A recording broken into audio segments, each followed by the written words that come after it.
Qué gusto una vez más poder estar con ustedes, estar en estas clases que vamos a estar llevando el tema de Jesús bajo la lupa.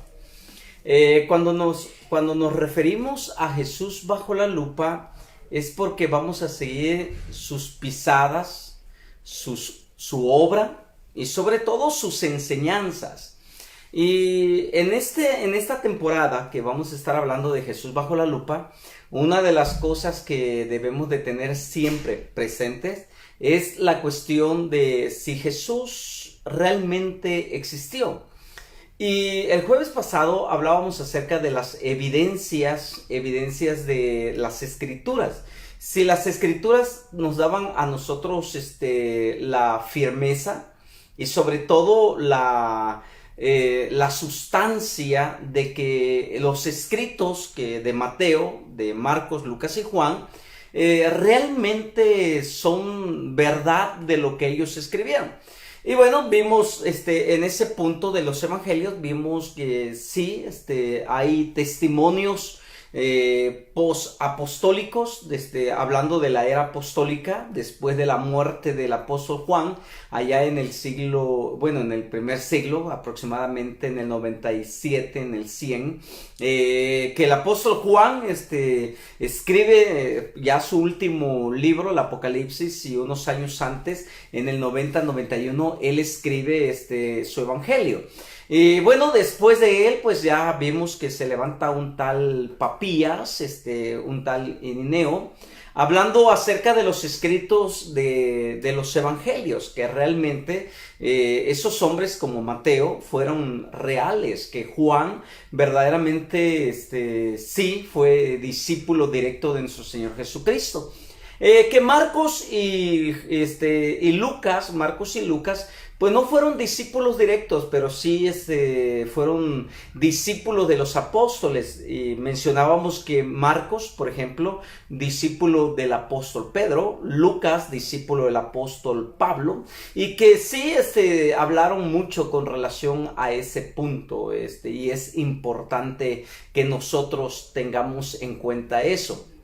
Necesitamos ir valorando esa parte. Me gusta una frase de John Maxwell, que John Maxwell es un apologista que muy reconocido a nivel internacional. Él dijo, si Jesús no era Dios, entonces se merece un Oscar. Si Jesús no era Dios, se merece un Oscar. Es increíble porque Jesús ha estado bajo la lupa de los grandes pensadores, los grandes agnósticos y gnósticos, de grandes hombres que se han declarado ateos y que han hecho un estudio exhaustivo de lo que es la vida de nuestro Señor Jesucristo. Y tú sabes, probablemente has leído algún documento, has visto una película de algunos evangelios apócrifos que han salido. Por ejemplo, el evangelio de Judas que se escribe, hablan muchas cosas y hacen referencias de lo que es la parte de nuestro Señor Jesucristo, y vemos nosotros que en esa parte de nuestro Señor Jesucristo, nosotros podemos captar, podemos entender que Jesús siempre ha estado bajo la crítica de las grandes mentes de este tiempo contemporáneo, ¿no? ¿Por qué? Porque vemos nosotros que a Jesús lo han atacado desde el nacimiento de Jesús, desde que él nace. Vemos que Herodes pues lo ataca, y la persona de Jesús ha sido un tiempo ha sido una persona muy atacada históricamente. Si Jesús es Dios o no es Dios, vemos nosotros que en esa parte de la situación nosotros podemos captar este punto. Entonces, si Jesús no es Dios, dice aquí John Maxwell, dice, si Jesús no es Dios, entonces él merece un Oscar. ¿Por qué? Porque si hay muchos, antes de Jesús se levantaron muchos Cristos, se levantaron hombres declarándose ser el Mesías, pero otros no lo aceptaron, y inclusive en el tiempo de la persecución apostólica, cuando Pedro y Juan estuvieron en la cárcel, nos acordamos en el libro de los Hechos que se habla de que mencionan a dos personajes que se declararon ser alguien, dice, pero fueron asesinados. Y los que lo seguían, sus seguidores, fueron esparcidos. Entonces se menciona de que ellos, después de la muerte, se esparcieron y se dieron todos los demás, se vino sus obras, su trabajo se vino abajo, ¿no? ¿Por qué? Porque no había más interés, porque sus líderes murieron. Entonces, el que los defendía dijo, si Cristo, si él no es Dios, entonces la obra se acabará. Y vemos nosotros cómo es que esa declaración de este hombre religioso dijo, si no es el que proclama, no es el que dice ser, entonces nosotros podemos entender que Jesús puede, su obra, todo lo que realizó, todo lo que hizo, se viene abajo. ¿Y cuántos siglos han pasado desde la crucifixión desde la crucifixión de Cristo hasta el momento en que Él realmente aparece, ¿no? La iglesia, cuando la iglesia surge, se levanta, bueno, vemos nosotros que la clave, aquí por así decirlo, la clave es que Cristo, no solamente se declaró ser el Mesías, Él no solamente se declaró ser Dios, sino que Él confesó que Él y el Padre eran uno, que Él y el Padre realmente estaban unidos en un solo propósito. Bueno, después de muchos tiempos, después de muchos siglos, vemos nosotros que dice la palabra que Él es Dios. Hebreos capítulo 13, verso 8, dice la palabra que ahí claramente lo declara. Jesucristo es el mismo de ayer, de hoy, por los siglos de los siglos. Y vemos nosotros que esta declaración, si Jesús no es Dios, entonces se merece un Oscar. Eso significa que probablemente si Jesús no es Dios, entonces fue un actorazo. Todo lo que hizo, realizó, fue solamente un teatro, ¿no? Pero sin embargo, su influencia, su mensaje, su persona, hasta el día de hoy sigue dándonos a nosotros de qué hablar. Hasta el día de hoy todavía seguimos nosotros declarando lo que él mencionó. Y esto es algo increíble. Entonces Jesús es un hombre de la historia. Jesús es un hombre histórico. ¿Por qué menciono que Jesús es un hombre histórico? Porque no solamente los escritos bíblicos hablan de él, sino que el Talmud habla de él. Algunos libros judíos hablan de él. Josefo, uno de los historiadores, voy a ponerlo así, uno de los historiadores más famosos, habló de Jesús, de un personaje, de un hombre llamado Jesús. Entonces Jesús es un hombre de la historia. Ojo, Jesús es un hombre de la historia. Él, aquí claramente lo voy a mencionar, él partió la historia en dos. Antes de la venida de Cristo no existía esto de antes de Cristo y después de Cristo. No, él partió la historia en dos. Y ahora, algo bien importante que tú y yo debemos de captar es que Jesús no nace en el año cero. No, Jesús no nace en el año cero. Eso olvídate. Jesús aproximadamente él nace en el año 4, el año 6 de nuestra era.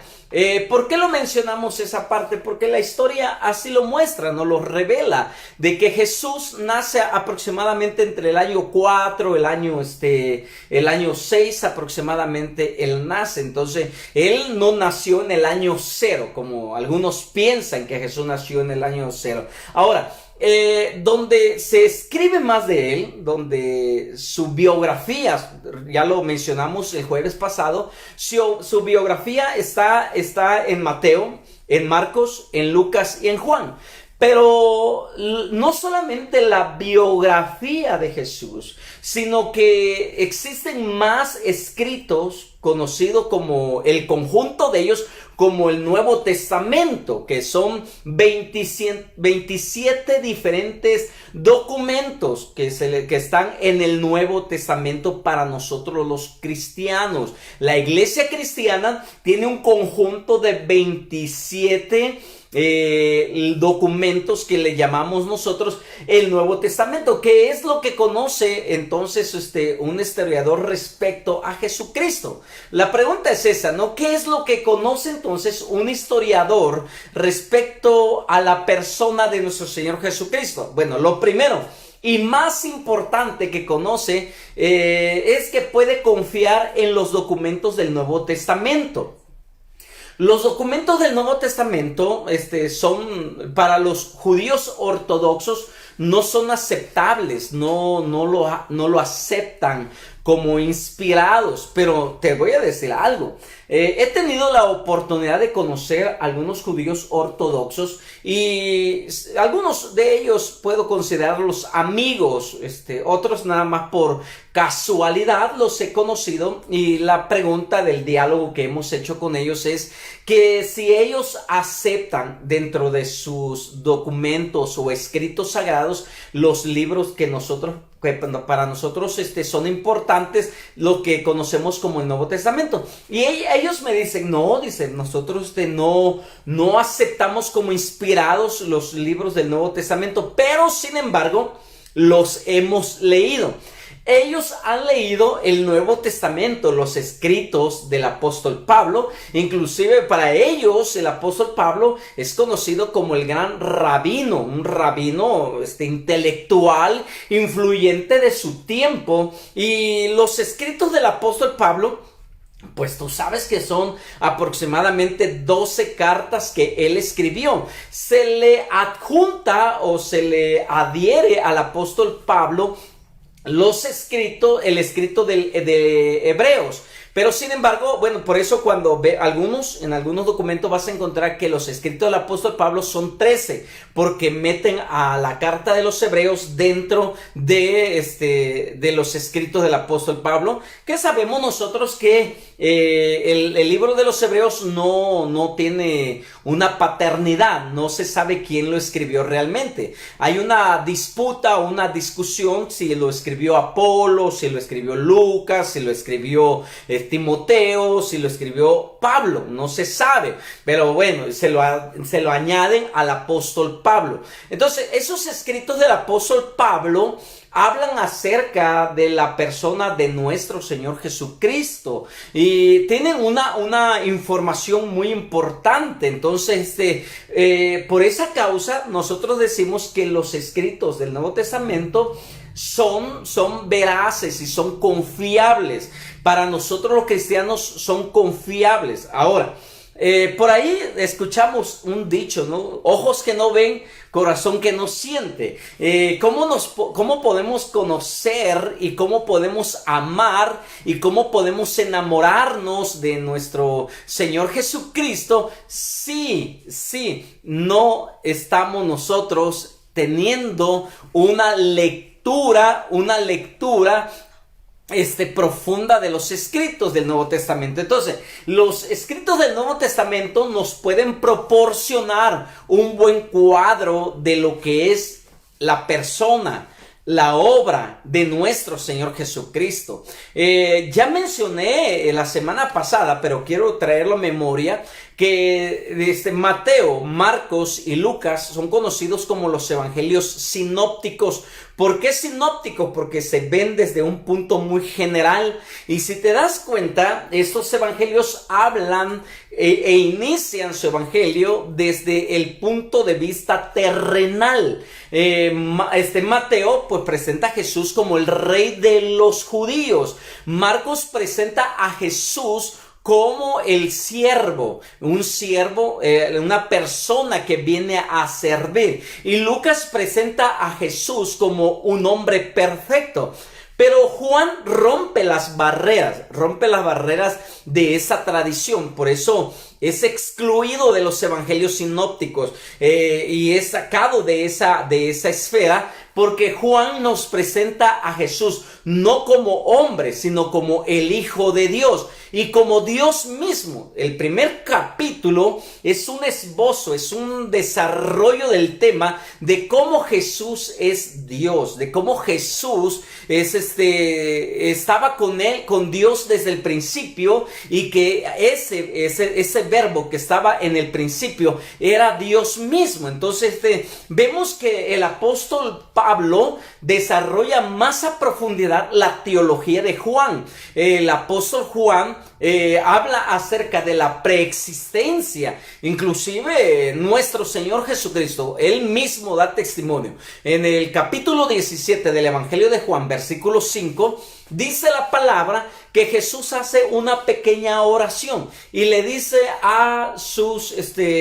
le dice al Padre, dice, devuélveme o regrésame la gloria que yo tenía contigo desde el principio. Eso significa que Jesús le está diciendo al Padre, la misma gloria, la misma sustancia que yo tenía antes de encarnarme, antes de venir a este mundo, devuélvemela. Por eso ahí mismo en el Evangelio de Juan, pero en el capítulo 13, Jesús, el escritor dice, como Jesús sabía de dónde venía y a dónde iba, Jesús estaba consciente quién era él. Jesús sabía quién era su Padre, y él sabía que él no era de este mundo. Él lo declaró: yo no soy de este mundo.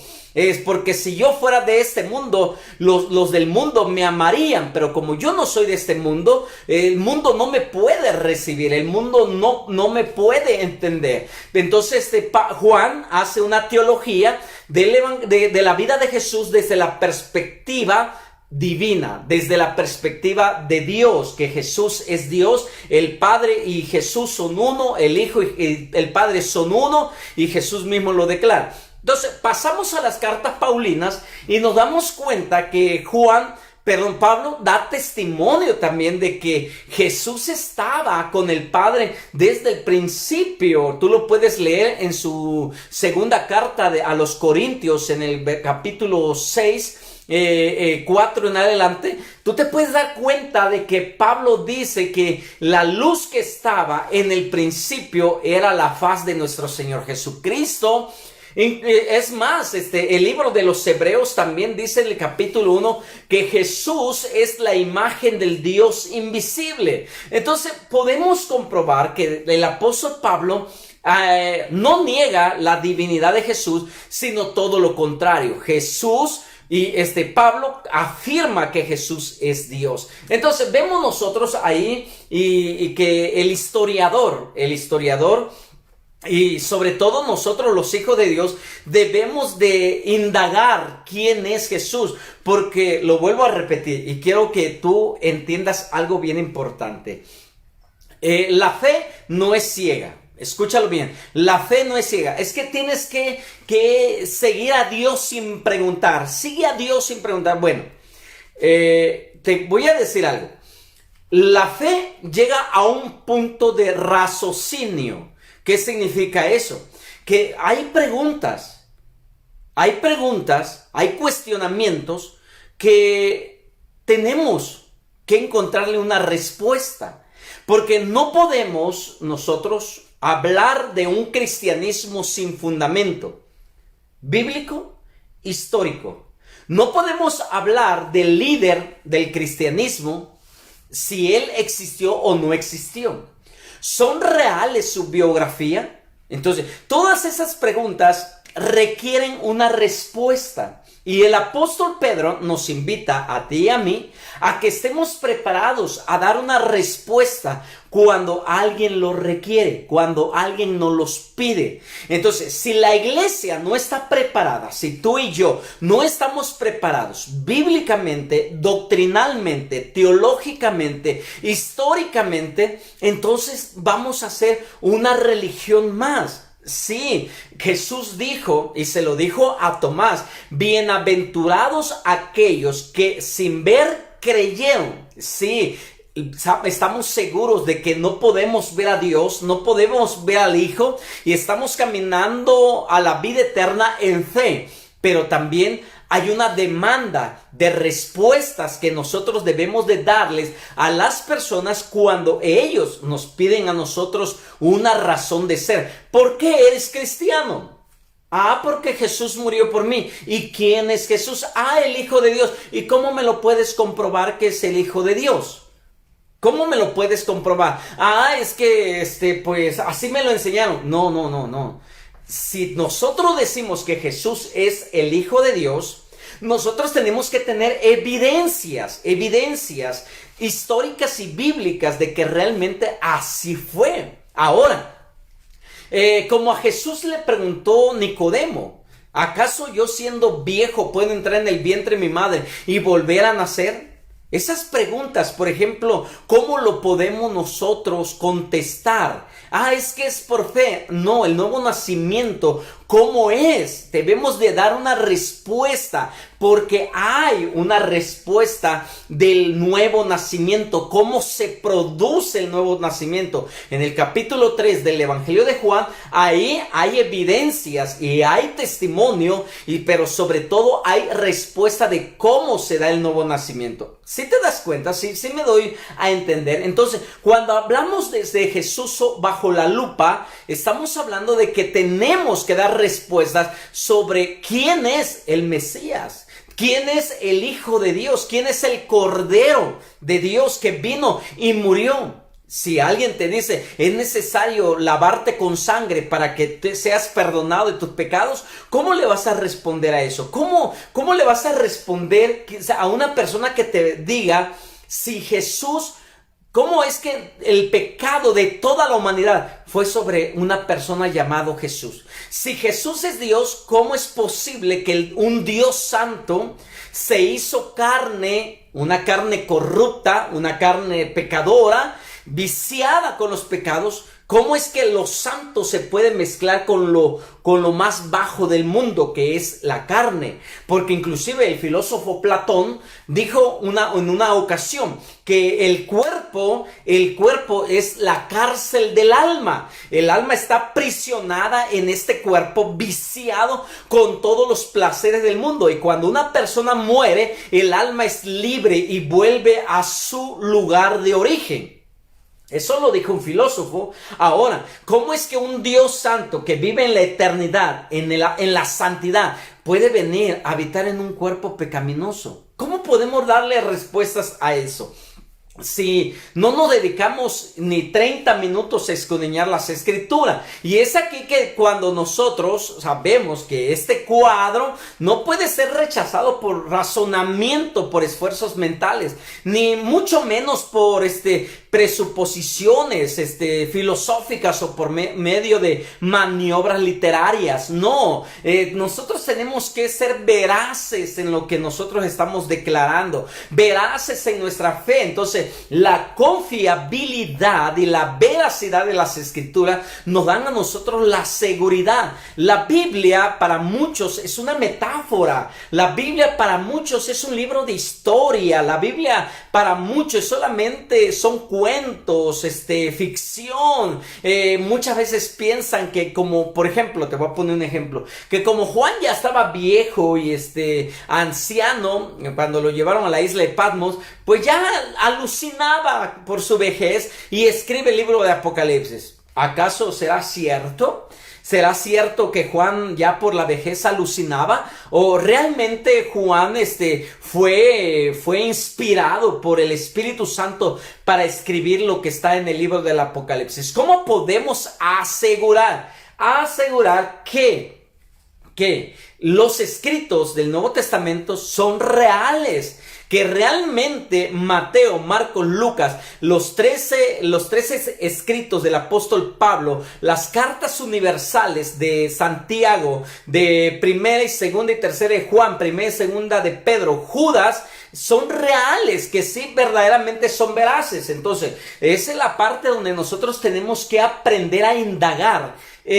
Cuando estudiamos nosotros la parte de la teología, aprendemos que tenemos que analizar los escritos desde dos puntos de vista: la alta crítica y la baja crítica. Y es ahí donde nosotros tenemos que entrar exhaustivamente a investigar si los escritos son originales, en qué año se escribió, en dónde estaban cuando se escribieron los escritos, a quién fue dirigido, realmente fue dirigido. Te voy a poner un ejemplo. Otro ejemplo, más bien dicho. Cuando Juan el apóstol escribe su tercera carta a un tal Gallo, ¿realmente existió un tal Gallo? Juan tenía un gallo, o será gallo de pelea, o qué tipo de gallo era. Tenemos que aprender nosotros a diferenciar y a indagar si realmente existió. Si, por ejemplo, cuando Juan también escribe a la señora, ¿a qué señora? ¿A su señora? Entonces Juan tenía esposa, realmente se casó y él escribió una carta a su señora. ¿A quién estaba siendo dirigido esa carta que de Juan? Entonces, si me doy a entender, si estamos captando el mensaje. Entonces, si nosotros observamos que esa parte de indagar, de que nosotros debemos de ver la confiabilidad histórica de la escritura, debería ser sometida a prueba con el mismo criterio con el cual han sido probados todos los documentos históricos. Todos los documentos históricos, voy a mencionarte libros históricos. La Odisea, por ejemplo. La Odisea, ¿realmente existió su escritor? ¿Realmente existió esa persona el que lo escribe? ¿En qué año se escribió? ¿A quién va dirigido? Las escrituras están dirigidos a una persona, a un pueblo en específico. Por ejemplo, los escritos del apóstol Pablo, cuando dice a Filemón. ¿Quién fue Filemón realmente? ¿Vivió este personaje? ¿Existió realmente Filemón? ¿Por qué le escribe Pablo una carta a esta persona? ¿Cuál era el propósito? ¿Cuál es su trasfondo? Sí, estamos captando. Entonces, yo te tengo que desafiar a que puedas entrar a un rol, a un ritmo de estudio, de análisis, de comprensión, para que tú puedas ver que Jesús, bajo la lupa, está siendo examinado no solamente por la mente crítica, sino también por el cristiano más común, más tranquilo que puede existir en una organización eclesiástica. Ahora, la prueba bibliográfica, la prueba de la evidencia interna y la prueba de la evidencia externa. Ojo, la prueba bibliográfica, todos los documentos que son sometidos para ver su veracidad tienen que pasar por estas tres pruebas: la prueba bibliográfica, la evidencia interna y la evidencia externa. ¿Hay otros libros que hablan sobre Pablo? ¿Existirán otros libros que hablan sobre los escritos del Nuevo Testamento? ¿Dan evidencia? Sí, ya lo mencionamos la semana pasada, que hubo uno llamado Papías y otro llamado Irineo, que dieron testimonios de la evidencia y de la confiabilidad y de la veracidad del Nuevo Testamento. Entonces, cuando hablamos de la prueba, ojo, cuando hablamos de la prueba bibliográfica, que un documento pasa para ver si es confiable o no es confiable, esta prueba consiste en un examen de la transmisión textual por medio de la cual llegaron hasta nosotros los documentos. Ahora, imagínate solamente esto. ¿Cuántos años han pasado desde que se escribió el primer evangelio? Ahora, la pregunta es, ¿sabes tú cuál es el primer evangelio? ¿Sabes tú cuál es el primer evangelio que se escribió? Tal vez tú digas Mateo, sorpresa, no es Mateo. El primer evangelio que se escribe es el evangelio de Marcos. El primer evangelio que se escribe fue el evangelio de Marcos. Ahora, ¿cuál es el primer escrito del Nuevo Testamento? ¿Cuál es el primer escrito del Nuevo Testamento? Ok, no te voy a dar la respuesta. Quiero que tú lo indagues y puedas, si te atreves y quieres, mándame un mensajito ahí que tú digas, este es el primer documento o el primer escrito del Nuevo Testamento. Ahora, desde que se escribe el primer documento del Nuevo Testamento hasta nuestros días, ¿cuántas transcripciones se han hecho sobre la Biblia? Lo voy a poner de esta manera. Solamente con el Antiguo Testamento. El Antiguo Testamento, que abarca desde Génesis a Malaquías, solamente el Antiguo Testamento estaba escrito en 2 idiomas, el hebreo y el arameo.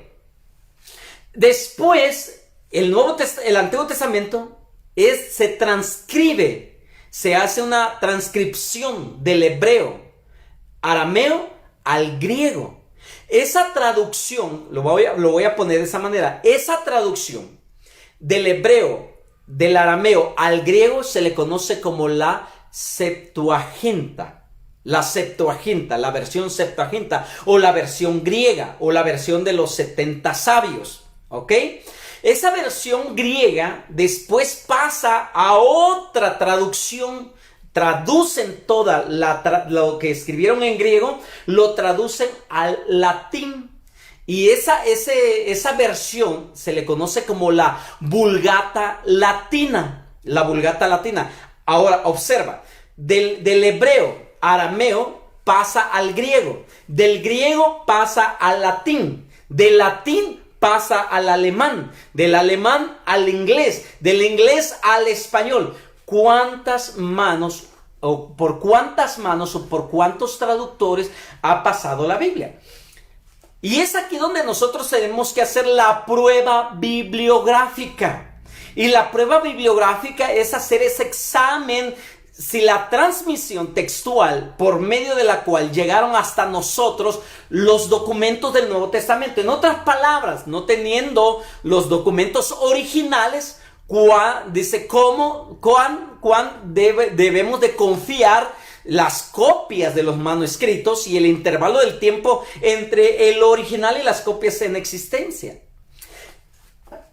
Por eso algunos eruditos dicen que el Nuevo Testamento tiene errores, que la Biblia tiene errores. Porque ellos dicen, imagínense, después del año 100 que se escribe, porque el Nuevo Testamento se escribe en un periodo muy corto.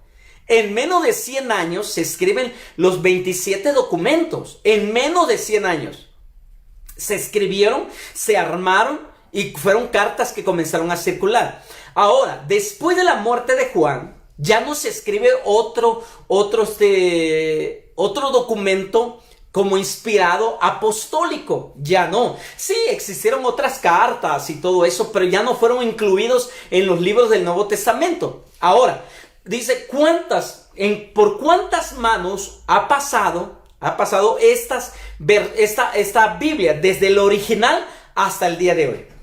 Ahora, vamos a nuestro español, vámonos al castellano. ¿Sabías que la Reina Valera está escrito en español? En español, porque ese es el idioma de España.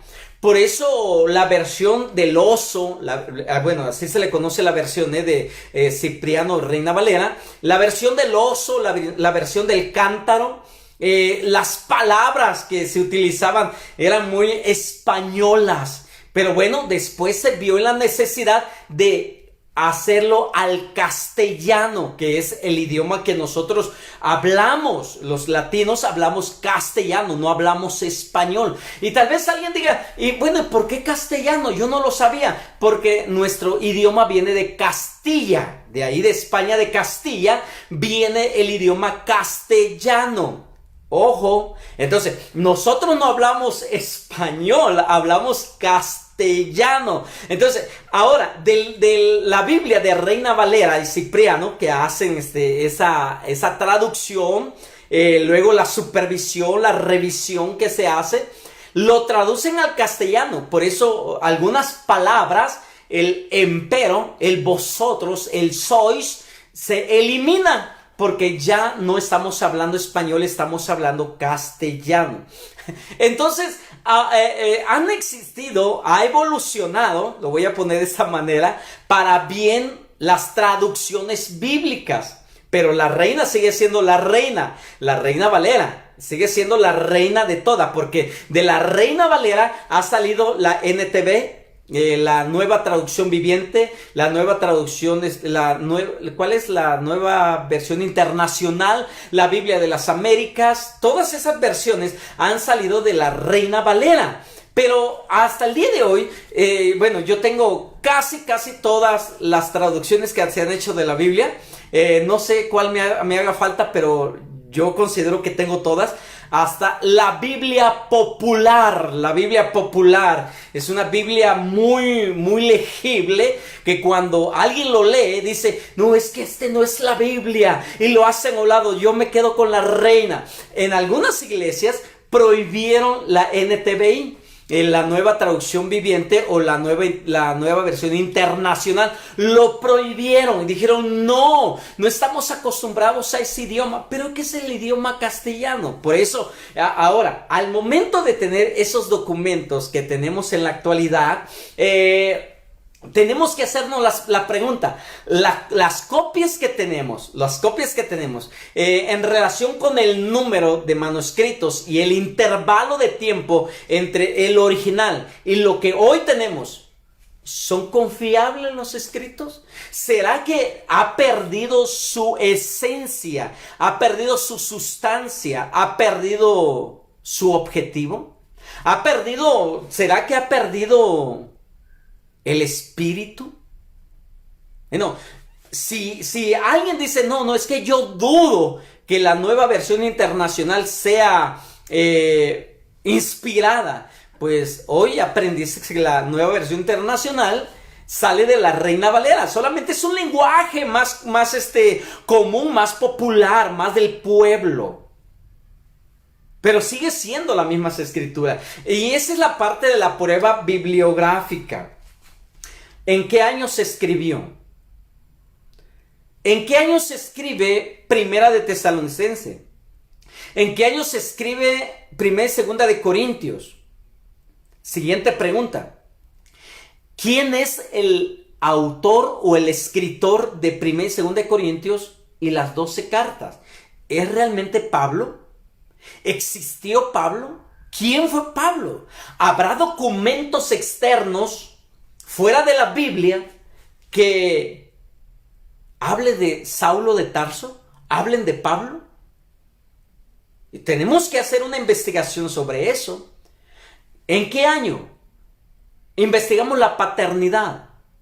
Número 3.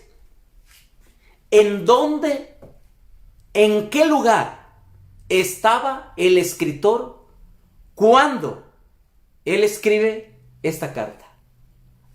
Número 4. ¿A quién va dirigido? ¿Existieron los corintios?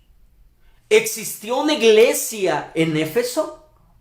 Porque si tú vas ahorita a las tierras griegas y vas a la ciudad de Éfeso, no hay evidencias de que en ese lugar haya existido una iglesia.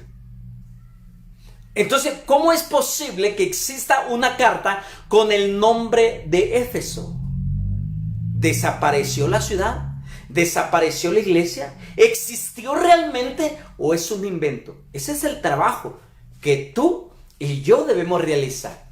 Y esto es a lo que yo te quiero llevar. Te quiero llevar a una inspiración, a una motivación, a que te apasiones a seguir a Jesús bajo la lupa. Así que espero que esta pequeña enseñanza te haya servido de mucho. Y si quieres compartirlo con un amigo, hazlo. cuando tengamos nuestras clases así de esta manera, haz un grupo. Si te conectas, haz un grupo con amigos y todo eso. Dile, oye, están dando una enseñanza de Jesús bajo la lupa. Y da testimonio si estas enseñanzas te han impactado y han edificado tu vida. Así que de mi parte, yo te bendigo y espero que esto haya sido de gran bendición. Te espero el próximo jueves a las 7 p.m. y el sábado nuestra transmisión, una prédica diferente. Un abrazo. Hasta luego.